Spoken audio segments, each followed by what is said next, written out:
Uncovering the secrets and exposing the lies. That's what readers of freedomsphoenix.com get every day. Readers of freedomsphoenix.com are constantly provided the information that detail the real news between the lines of propaganda about government policies and the true relationship we all have with coercive governments. Learn the true condition of our economy, innovations and technological breakthroughs in energy, health, computer science, and space travel. Learn the truth well before it's admitted to in the lamestream media, the media that is so last century. Corporate media has evolved into nothing more than distributors of government propaganda, but we now have a fantastic alternative. FreedomsPhoenix.com provides constant news updates on the issues that affect our lives in the most important ways. Our liberty and our property are under constant attack, and FreedomsPhoenix.com provides the understanding behind the propaganda while encouraging the participation of our readers. Join us at FreedomsPhoenix.com. That's freedoms with an S, Phoenix.com. FreedomsPhoenix.com, where the revolution between the ears has already matured. Freedom's the answer. What's the question? You're listening to Ernest Hancock.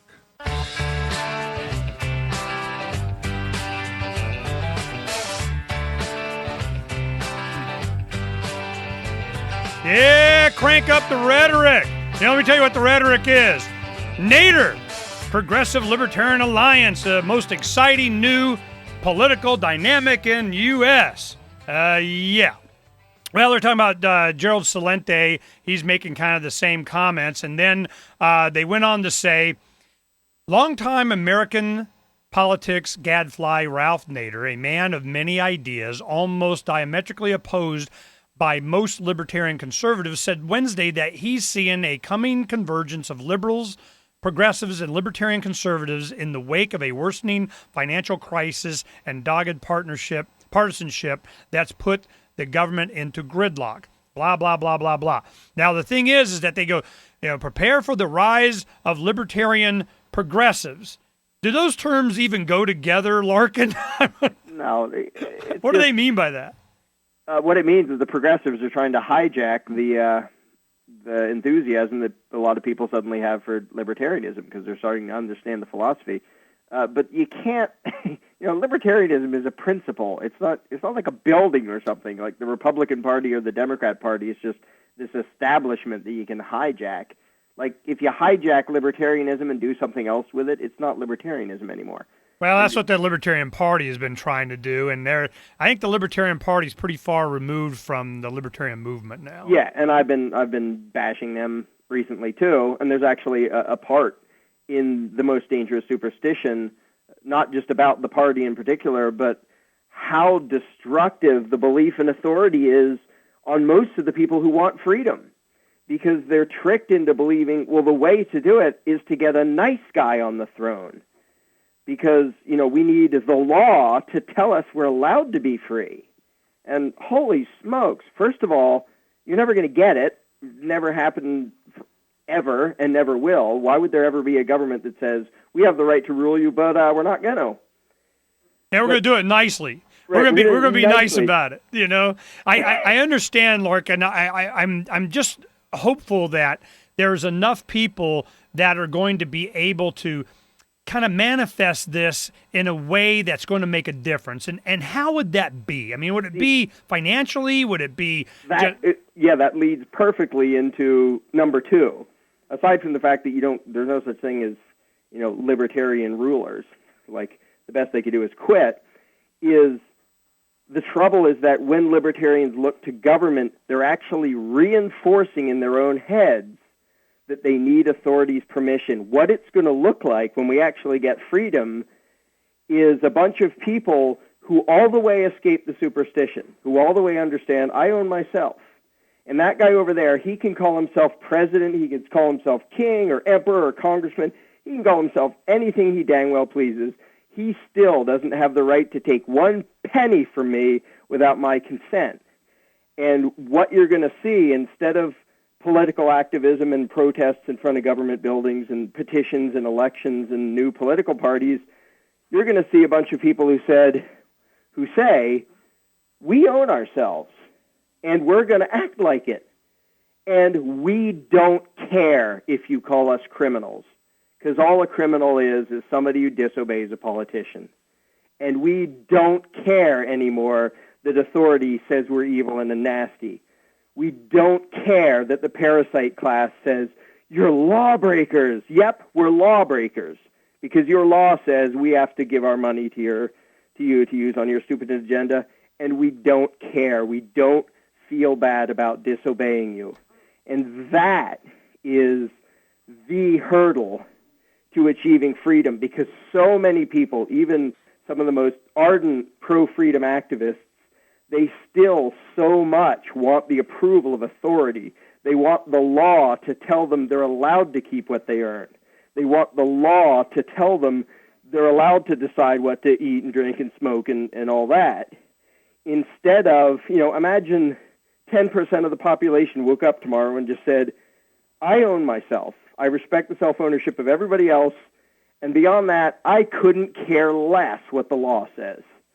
The law is politician scribble. That's pretty much, so what? That's pretty much how the entire society works anyway. I mean, we live in an anarchist society. I get up in the morning. Nobody, the government's not waking me up unless I'm in prison. I'm not told where I got to go. I go to the grocery market and voluntary exchange. I mean, of course, the gang with the flag gets their cut.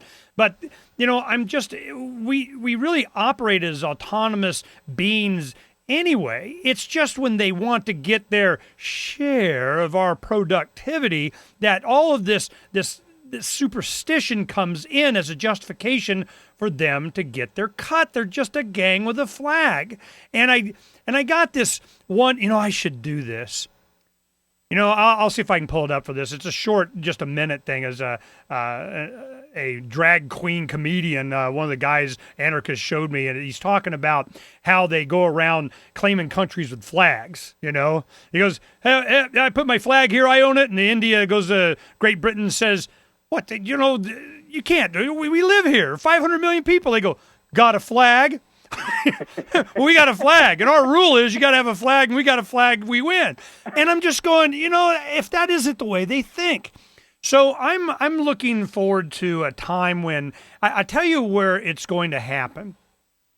It's when they can no longer pay the Soviet troop. I mean, when you can't pay just like the Soviet Union just fell, I think we're going to be looking at the same things here. And in my conversations with municipal employees, especially police officers and people that I know, and I go, they'll say something. They go, well, I'm just, I'm going to retire pretty soon. I'm just waiting for my pension and all this. And I go, did you ever learn that your pension's gone?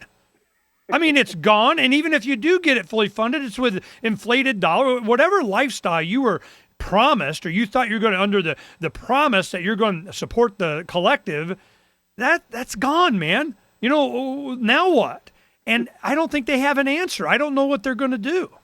Yeah. And, another thing I think of when thinking of the state enforcers, I won't call them law enforcers because law implies legitimacy, but the state mercenaries, imagine if they went out tomorrow and half of the people treated them like people.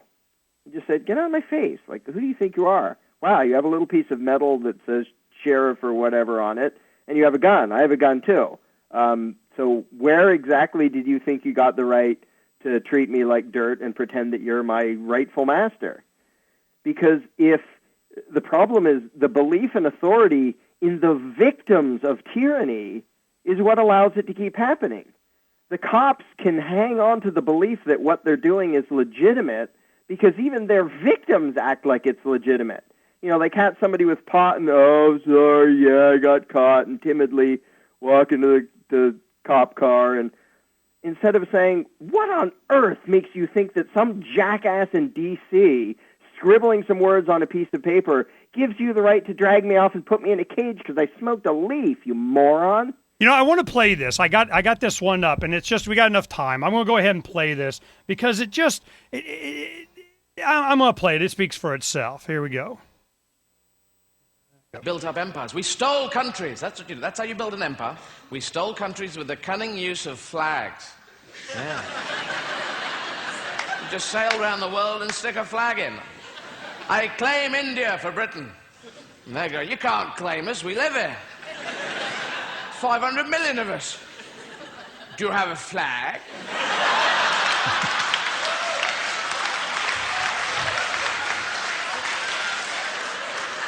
We don't need a bloody flag. It's our country, you bastard. No flag, no country. You can't have one. That's the rules that I've just made up. And I'm backing it up with this gun that was lent. Get it? I mean, it's the same. I mean, how hard is that? I mean, that's just so perfect an example of how these guys think. It's just, I got a flag, a shiny badge, parchment with an embossed seal on it on a clipboard, served at your front door by a guy in a uniform with the always available gun. If that is your entire argument, you already lost. Larken, thanks for coming on, man. It was good to spend time with you. We got to do this more often. Thanks for having me. Anytime. Yeah, my pleasure. My pleasure. And go ahead and give out your website again so they know how to go get your goodies. Larkenrose.com. That's LARKENROSE.com. All 3 books. You can actually get all 3 for $30 total, including shipping. $30 total, all the books. Man, I suggest you do it because it really articulates the philosophy to its logical conclusion. You own yourself. It's really no more complex than that. Larken, thanks for coming on. It's always a pleasure talking to you. We'll be back Monday. I'm not going to take the holiday off. We'll come visit with you on all the stuff we did at the gun shows this weekend with our wallet voting. Oh, it's just starting to take off. I'll talk to you Monday.